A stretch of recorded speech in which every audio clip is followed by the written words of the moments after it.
My heart's restored, I love a road called Old Broadway. Oh, hello. I'm such a good person. It's the opening night of Shrek. I'm in the foyer. Some guy says to his son, would you like a drink now or half-time? It's a theatre. It's called Interval. Anyway, Dad goes to get the drink, so I pull the kids aside, call family services, because, cultural neglect. When the dad comes back, he makes out, he's all like, oh, how dare you turn my kid against me? But I think he's really grateful. Oh, I'm such a good person.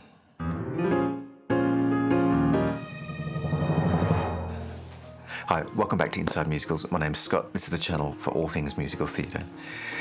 Now, by any measure, the world of theatre is bizarre. Bizarre.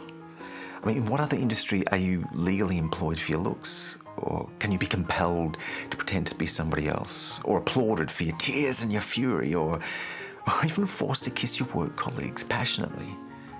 What people pay to watch? Bizarre. But, historically, actors and all creatives, really, share the same social status as vagabonds and whores. So is it any wonder we're viewed with equal parts suspicion and desire? Look, in this video, I want to strip all that back. I want to peek behind the curtain and lay bare the traditions, the secrets, the jargon, the hierarchy that make theatre.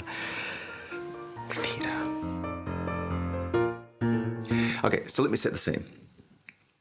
If I'm an actor facing the audience, stage right is my right. Stage left is what a chorus boy says to the dance captain, as in, I could have kicked my leg higher, but I was in the back row and there wasn't any stage left. True story. Don't ask. Now, in many theatres, the stage is actually raked or slopes towards the audience. So the front of the stage is downstage. The back of the stage, you guessed it, upstage, which is also a verb, something actors do to each other, as in taking attention, either by forcing a downstage actor to face you, thus having their back to the audience, or simply by being super conspicuous behind them. But they can get their revenge by stealing the limelight. Also called hogging the limelight, hence the phrase, if scenes were teats, you've milked yours dry, you old ham. Or is old ham because your acting stinks? I'm not quite sure. But anyway, the point to remember is don't confuse the back of the stage, upstage, with backstage, which is where the real show happens. Now, a punter is an audience member. The house is where the punters sit. Front of house is where they overcharge punters for alcohol and merchandise, usually at the behest of a bean counter, a humourless, faceless middle manager bereft of creativity. But at the top of the food chain is the money. This is our pet name for the producer. And if you're ever in an argument with a producer, incidentally, call them a bean counter. They really like that. Next is the director, whose job is to talk a lot. But you don't have to listen to them. You just go about your business, do your own thing, until that little vein starts to pop. But I think the director has real problems. A bit like the writer, who's always trying to put words in your mouth. Now, an actor is what bean counters call a necessary evil. A cast is a costly necessary evil. An all-star cast is a stupidly costly necessary evil that usually features someone from a TV soap, because that'll put bums on seats, lots of punters in the house, which is the one thing sure to make a bean counter smile. But even the cast has its own hierarchy, starting with the leading lady, which is usually a woman of a certain age and certain renown who ought to be kept on a leash. The male lead is usually a man of a certain age and wandering hands who always wants to lead you to his dressing room for pointers, which aren't as useful as they sound. A supporting actor is exactly how it sounds. It's kind of the resident suck-up. Whereas an ingenue is a pretty girl of no great talent who always seems intent on calling the producer's wife about something until she gets a better role. She always gets a better role, but never seems to get through the wife for some reason. But I'm sure they're good friends. Anyway, this is what the publicist calls creative casting, because it's not what the director intended. Although it is usually assured to make that little vein on his forehead pop. But no show is complete without its chorus boys, which, come to think of it, are a lot like the ingenue, except they dance and they'll get real friendly with anyone. But at the bottom of the onstage ladder are the swings, which aren't as fun as they sound. And you mustn't sit on them, apparently. Unlike the casting couch where you can sit, although I'd put plastic down first. And then finally is the understudy, which is kind of like the office temp that no one really wants to see, but they think if they do a real good job once, they'll be offered a permanent position. They never get a permanent position.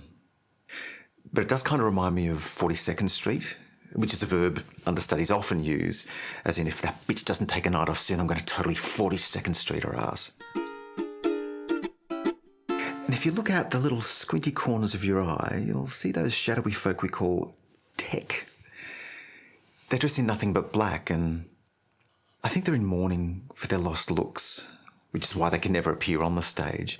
But it does mean that they're hard to distinguish from musicians, which is our charitable word for unemployed. But we cram them all into the pit, that little dugout in front of the stage, where they do make a lot of noise, but they make a really good barrier between the punters and the actors' spit. Now, in the business, a musical is called a show. And if you pull out all the songs and humour and anything worth watching, we just call that a play. Not to be confused with a straight play, which is what the publicist asked the chorus boys to do just for the sake of the press call. Which brings us to the straight male, the unicorn of the musical theatre world. I mean, I've never seen one myself, but they do tell you they put one in every show just to keep up morale. But legend has it, you should eat them alive. Because, they're less fattening than chocolate. But every industry really does have a dark side. In ours, it's the reviewer, who's an unemployed actor who could have done the role so much better if given half the chance, but the industry stacked against them. And anyway, I couldn't make it to the audition that day because there was a function on, and Sandra said they were really short-staffed and I could really use the tips. Or so I believe. But a critic is really just the reviewer who blogs about it, I think. But the real scourge is the dramaturg. I mean, they don't have the power of the director, the skills of an actor, the bile of a critic.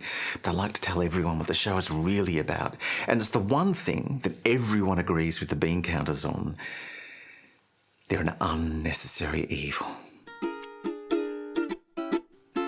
Now, when you hear weird phrases like break a leg or chuggers or that Scottish play, you'd be forgiven for thinking actors were just a bunch of superstitious dolts. Oh yeah, end of sentence, point made. But some actors do have an arts degree, which is what parents give their children to teach them how to throw their money away. But I'm not gonna hang it on families because they pay the rent until we get a real job, which is a phrase that often comes up at family gatherings because parents threw all that money away. But it's usually followed by something like something to fall back on or job security. Nobody really knows what job security is, but I think it has something to do with marrying the producer. Alas, the ingenue. But see, this is why you really should know some of the technical terms like warming up, which is something you should do before every show. Cigarette, coffee, tot of gin. Or a vocal warm-up, which is the sounds you make to ask for your cigarette, coffee, tot of gin. I'm kidding, of course. If you do nothing else, you should at least do a dance warm-up because you want to be limber so you don't hurt yourself as you dash from the theatre at interval for another cigarette, coffee, tot of gin. Doesn't everyone do that? I wouldn't drink the coffee. Now, every actor worth his salt really should be familiar with the concept of the dramatic pause.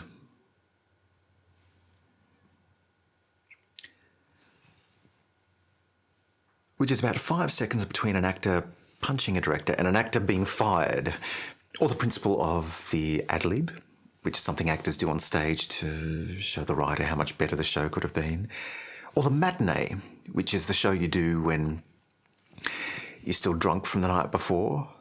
Or then there's the Sitzprobe, which is not what you think it is. And you've got to love those Germans. But the most important thing, if you take nothing else from this, is the concept of the suspension of disbelief. This is an old concept. It dates all the way back to Aristotle, 4th century BC.